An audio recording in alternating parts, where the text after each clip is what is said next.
Eu cheguei em casa depois do trabalho sem fazer barulho e fui dormir. Meu marido chegou sem saber que eu estava em casa e telefonou para sua melhor amiga. E eu ouvi algo terrível. O rangido da porta da cozinha foi o que me despertou. Não era um barulho alto, era um som familiar, um que eu conhecia tão bem quanto a minha própria respiração. Mas, naquele estado de sonolência, no silêncio pesado da tarde, pareceu um trovão. Meu corpo estava pesado, um cansaço que vinha de horas em pé no trabalho, e minha primeira intenção foi apenas virar para o outro lado e voltar a dormir. Eu tinha chegado mais cedo, a cabeça latejando e nem me dei ao trabalho de trocar de roupa. Apenas tirei os sapatos, me joguei na cama e apaguei, esperando que Ângelo só chegasse no horário de sempre.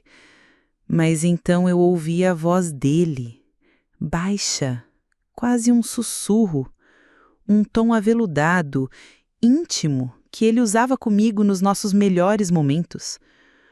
Um arrepio percorreu minha espinha, mas não era de prazer. Era um alarme silencioso. Ele não estava falando comigo. Eu estava ali no quarto e ele pensava que a casa estava vazia. Eu sei, meu amor, eu sei que é difícil ter paciência, ele murmurou. Meu coração deu um tropeço. Meu amor? Ele me chamava assim. Era a nossa palavra. A palavra que ele sussurrava no meu ouvido antes de dormirmos. A palavra que ele mandava por mensagem no meio do dia. Quem estava do outro lado da linha? Fiquei imóvel, prendendo a respiração. O colchão parecia ter se transformado em pedra sob mim. Cada músculo do meu corpo se enrijeceu. A porta do nosso quarto estava entreaberta e eu conseguia ouvir o som suave dos seus passos na cozinha, o tilintar de gelo num copo. Ele estava se servindo de uma bebida. Um uísque, provavelmente. O ritual dele ao chegar em casa. Um ritual que, até aquele momento, eu achava que era para relaxar do dia de trabalho. Agora eu já não tinha tanta certeza. Não, ela ainda não chegou. Ele continuou, a voz um pouco mais clara agora. Deve estar presa no trânsito, ou sei lá o que aquela mulher faz. Não importa. Aquela mulher. Foi como um soco no estômago. O ar saiu dos meus pulmões com um silvo mudo. Eu era aquela mulher. Eu, Dolores, sua esposa há pouco mais de um ano. A mulher com quem ele se casou numa cerimônia pequena e apressada porque, segundo ele, não conseguia esperar mais um segundo para me chamar de sua. E então veio a frase. A frase que quebrou algo dentro de mim. Que estilhaçou a imagem do homem que eu amava em 1.000.000 de pedaços irrecuperáveis. Meu amor, esta mulherzinha sem graça não significa nada para mim. O mundo parou. O zumbido baixo da geladeira na cozinha pareceu ensurdecedor. O sangue pulsava nas minhas têmporas com tanta força que eu temia que ele pudesse ouvir. Mulherzinha sem graça. As palavras ecoaram na minha mente, frias e cruéis. Era assim que ele me via. A mulher para quem ele sorria todas as manhãs, a quem ele trazia flores sem motivo aparente, a quem ele jurou amor e fidelidade. Uma mulherzinha sem graça? Minha mão voou para minha boca, abafando um soluço que ameaçava escapar. As lágrimas queimaram meus olhos, quentes e traiçoeiras. Eu não podia fazer barulho. Eu não podia deixá-lo saber que eu estava ali. O instinto de sobrevivência, ou talvez um tipo doentio de curiosidade, gritou mais alto que a dor. Eu precisava ouvir o resto. Eu precisava saber a extensão do buraco em que eu havia me metido. Eu sei que tudo isso é por nós. É só uma questão de tempo, ele disse. E eu podia imaginá-lo perfeitamente, encostado na bancada da cozinha, o copo de uísque na mão, olhando pela janela para o jardim que eu cuidava com tanto carinho. Falta pouco, o processo está na fase final. Assim que a assinatura dela estiver naquele papel, todo o nosso futuro estará garantido, e eu nunca mais vou precisar olhar para a cara dela. Processo? Assinatura? Do que ele estava falando? Minha mente girava, tentando encontrar um sentido naquilo. Casamo-nos em comunhão parcial de bens. Eu não tinha nada de valor, além de um carro antigo e algumas economias que usei para mobiliar parte da nossa casa. Ele era o advogado bem-sucedido, o homem com um futuro brilhante. Que papel eu precisaria assinar que garantiria o futuro deles? Sim, eu sei que ela é sua amiga, ele disse, e uma risada baixa e sem humor escapou por seus lábios. A ironia deliciosa, não acha? Ela confia em você. Acha que você é a minha melhor amiga de infância, que nunca me olharia de outro jeito. Mal sabe ela que a melhor amiga dela é a mulher da minha vida. A bile subiu pela minha garganta. Ingrid? O nome caiu como uma pedra no meu estômago. Ingrid, minha amiga. A mulher que me ajudou a escolher o vestido de noiva. A mulher que segurou meu buquê no altar. A mulher que ele sempre dizia para eu não ter ciúmes. Dolores, é um ciúme bobo. Conheço a Ingrid desde que éramos crianças. Ela é como uma irmã para mim. Irmã. A palavra agora tinha um gosto de veneno. Todas as vezes que ele a defendia, todas as vezes que ele minimizava minhas inseguranças, todas as saídas, só nós três, que agora pareciam uma tortura cuidadosamente orquestrada, eles estavam rindo de mim. O tempo todo. Todos os abraços que Ingrid me deu, cada conselho, cada sorriso, era tudo uma mentira, uma performance. E eu era a idiota na plateia, aplaudindo o espetáculo. Tem que ir agora, meu amor. Vai que ela decide aparecer. Ele disse, sua voz se tornando terna novamente. Só mais um pouco de paciência. Eu te amo, mais do que tudo. Tchau. Ouvi o clique suave do telefone sendo desligado.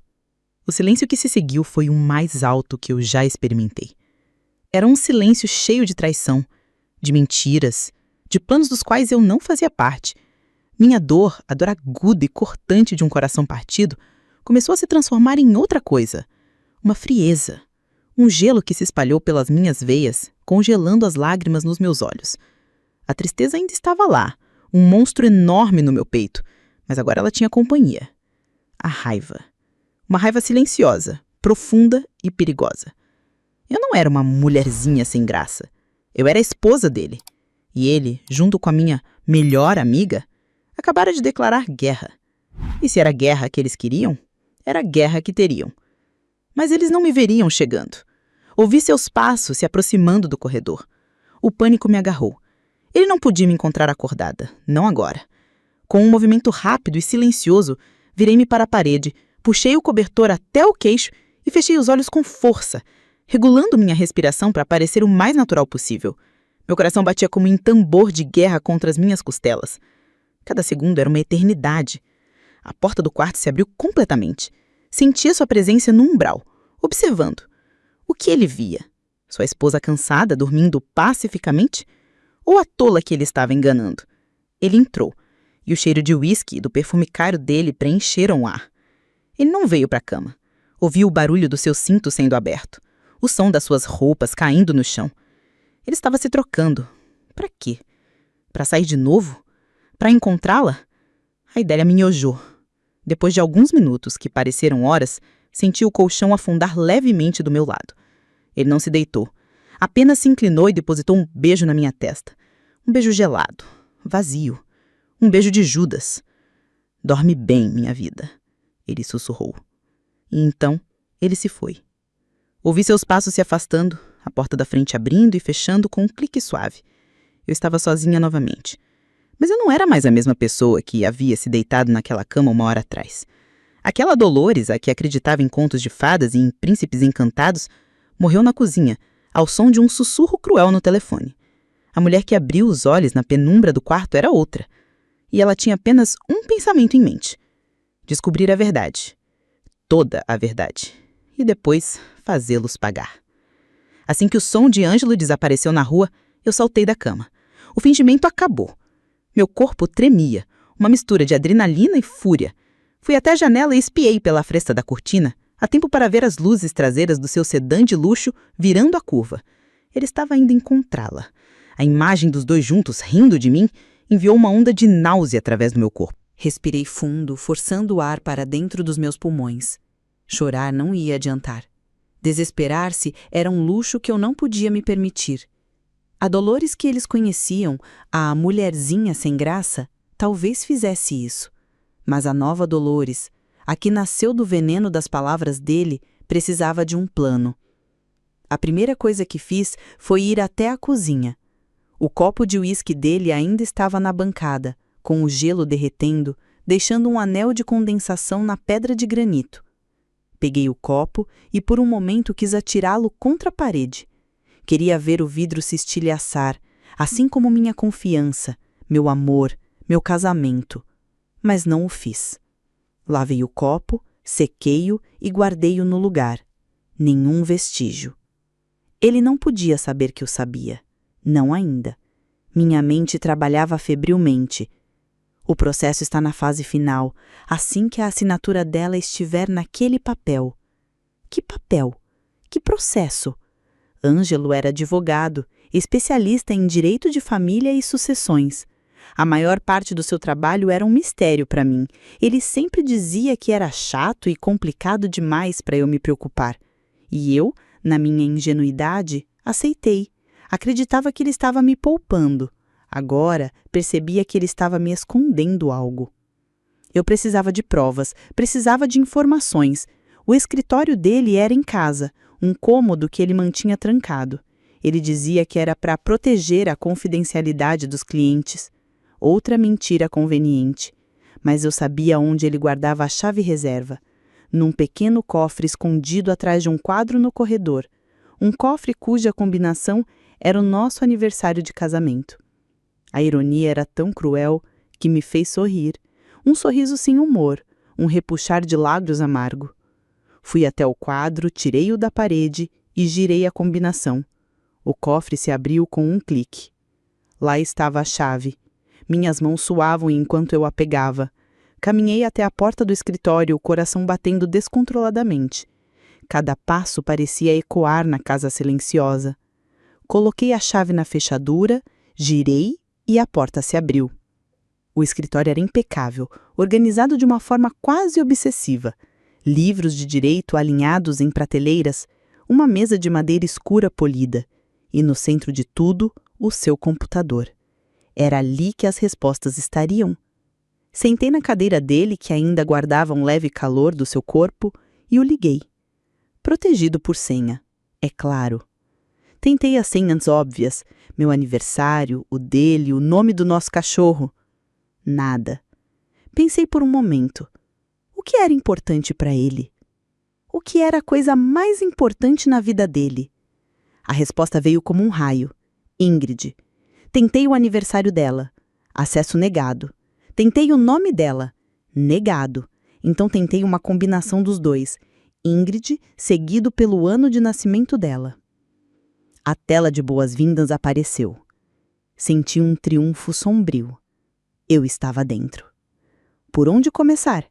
Arquivos de clientes, e-mails, documentos recentes. Abri a pasta documentos e comecei a vasculhar. Havia dezenas de pastas, cada uma com o nome de um cliente. Nenhuma parecia ter a ver comigo. Então vi uma pasta chamada Projetos Pessoais. Meu instinto gritou. Cliquei nela. Dentro havia apenas um arquivo, um documento do Word intitulado Acordo Final D.J. Minhas iniciais. Dolores Johnson. O que era aquilo? Meu sangue gelou. Abri o documento. Era um jargão jurídico denso, cheio de cláusulas e parágrafos que eu mal conseguia entender. Mas algumas palavras se destacaram. Herança, renúncia de direitos, procuração irrevogável. Continuei lendo, a respiração presa na garganta. O documento detalhava os termos de um acordo em que eu, Dolores Johnson, cederia a Ângelo plenos poderes para administrar e, eventualmente, liquidar uma herança substancial vinda de um tio-avô, um tal de Arthur Johnson, um nome que eu nunca tinha ouvido na vida. Meu cérebro lutava para processar a informação. Herança? Eu não tinha parentes ricos. Meus pais eram pessoas simples e todos os meus avós já haviam falecido há muitos anos, sem deixar nada além de boas lembranças. Que tio-avô era esse? Continuei a ler, e as peças começaram a se encaixar, formando uma imagem horrível. O documento afirmava que essa herança, um patrimônio considerável em imóveis e investimentos, havia sido descoberta recentemente. E Ângelo, como meu marido e advogado, estava cuidando de tudo para mim. O acordo final era o documento que eu precisaria assinar, o golpe de misericórdia. Com a minha assinatura, eu estaria, sem saber, entregando a ele o controle total de uma fortuna que eu nem sabia que tinha. E pela forma como o acordo estava redigido, ele poderia fazer o que quisesse com o dinheiro, inclusive transferi-lo para outras contas. Contas que, eu não tinha dúvida, ele compartilhava com Ingrid. O casamento, o romance relâmpago, tudo fazia sentido agora. Ele não se casou comigo por amor, ele se casou comigo pela minha herança. Ele me descobriu, investigou minha vida, viu que eu era uma mulher simples, sem família influente e me seduziu. Ele me usou. Eu era o meio para um fim. A mulherzinha sem graça era a sua galinha dos ovos de ouro. O choque era tão grande que me deixou sem ar. Apoiei os cotovelos na mesa e enterrei o rosto nas mãos. A dor era física, uma pontada aguda no peito. Era pior do que a traição com Ingrid. Era a aniquilação de tudo que eu acreditava ser a nossa vida juntos. Cada sorriso, cada beijo, cada eu te amo era uma mentira calculada. Eu precisava de ajuda. Eu não entendia de leis, de processos. Eu estava sozinha contra um advogado manipulador e sua cúmplice. E então, um nome veio à minha mente. Jonas, meu irmão. Jonas era o meu oposto. Onde eu era sonhadora e talvez um pouco ingênua, ele era cético, pé no chão e desconfiado por natureza. Ele nunca gostou de Ângelo. Lembro-me do que ele me disse na véspera do meu casamento. Dolores, tome cuidado. Esse cara parece bom demais para ser verdade. Na época eu achei que era ciúme de irmão mais velho. Agora suas palavras soavam como uma profecia. Peguei meu celular. Eu não podia ligar. Ângelo poderia ter acesso ao meu histórico de chamadas. Mandei uma mensagem. Jonas, preciso de você, urgente. Venha para minha casa agora. Entre pelos fundos. Não faça barulho. A resposta foi quase imediata. Estou a caminho.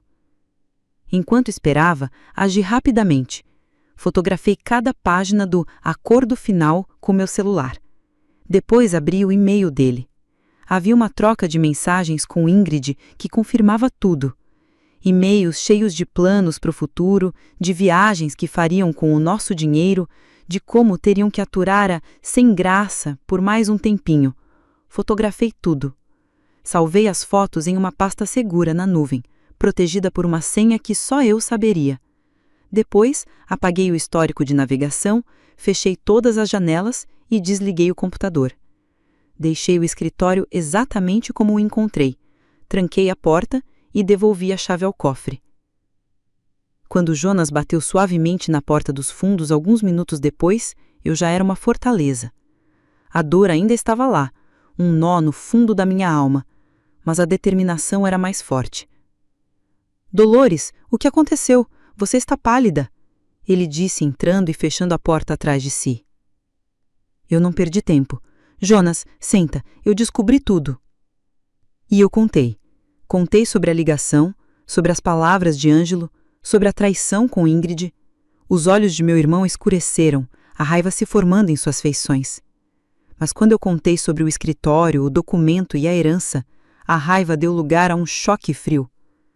Herança? De um tio-avô? Arthur Johnson? Ele repetiu, franzindo a testa. Eu também nunca ouvi esse nome. Dolores, isso é um golpe. Ele se casou com você por causa desse dinheiro. Eu sei, minha voz era um sussurro rouco. E o pior, Jonas, é que o documento mencionava nós dois. Os herdeiros de Arthur Johnson são seus sobrinhos netos, Dolores e Jonas Johnson. Jonas ficou de pé, andando de um lado para o outro na minha cozinha. A mesma cozinha que poucas horas antes meu marido me destruiu. Então, ele não estava apenas enganando você. Ele estava roubando nós dois. Ele parou e olhou para mim, seus olhos ardendo de fúria protetora. Não, nós não vamos deixar. Nós vamos pegá-los, Dolores. Nós vamos desmascarar esses dois e vamos fazê-los se arrepender do dia em que cruzaram o nosso caminho. Naquele momento, olhando para o meu irmão, eu soube que não estava mais sozinha. A tristeza ainda me assombrava, mas o medo havia desaparecido. Agora era uma questão de justiça e de vingança. O plano deles estava em andamento, mas agora o nosso também estava. O olhar de Jonas era feito de aço. Naquele momento, na minha cozinha profanada, ele não era apenas meu irmão mais velho, ele era meu general, meu único aliado num campo de batalha que eu nem sabia que existia. A sua raiva era um espelho da minha, mas a dele era pura, sem a contaminação da dor e da traição amorosa. Era uma fúria protetora, focada e letal. Certo, ele é advogado. Ele conhece as brechas, os truques. Jonas disse, a voz baixa e controlada, andando de um lado para o outro. Nós não. Tentar enfrentá-lo sozinho seria um erro. Ele nos faria de idiotas. Precisamos de alguém do nosso lado, alguém melhor do que ele. Outro advogado? Perguntei eu, a ideia me causando um calafrio. Confiar em outro membro da profissão que Ângelo usava como arma parecia impossível. Exatamente. Mas não qualquer um. Jonas parou e pegou o celular. Lembra dele, Helena, minha colega da faculdade, a que sempre dizia que a maioria dos advogados eram tubarões e que ela seria uma caçadora de tubarões? Ela se especializou em fraude. É a melhor. Eu me lembrava vagamente de Helena. Uma mulher intensa, de olhar penetrante, que não perdia tempo com gentilezas. Exatamente o que precisávamos. Jonas fez a ligação, afastando-se para um canto da sala e falando em sussurros. Vê-lo em ação, tão decidido e protetor, foi a primeira lufada de ar fresco em horas. A sensação de afogamento começou a diminuir. Eu não estava sozinha. Ele desligou o telefone. Ela nos encontrará em seu escritório em 1 hora. Disse para levarmos tudo o que tivermos. Tudo que eu tenho são fotos na nuvem, eu disse, sentindo uma pontada de insegurança. Ele pode dizer que eu falsifiquei. Não vai, Jonas garantiu, colocando a mão no meu ombro. Helena saberá o que fazer. Agora vamos. Não temos tempo a perder.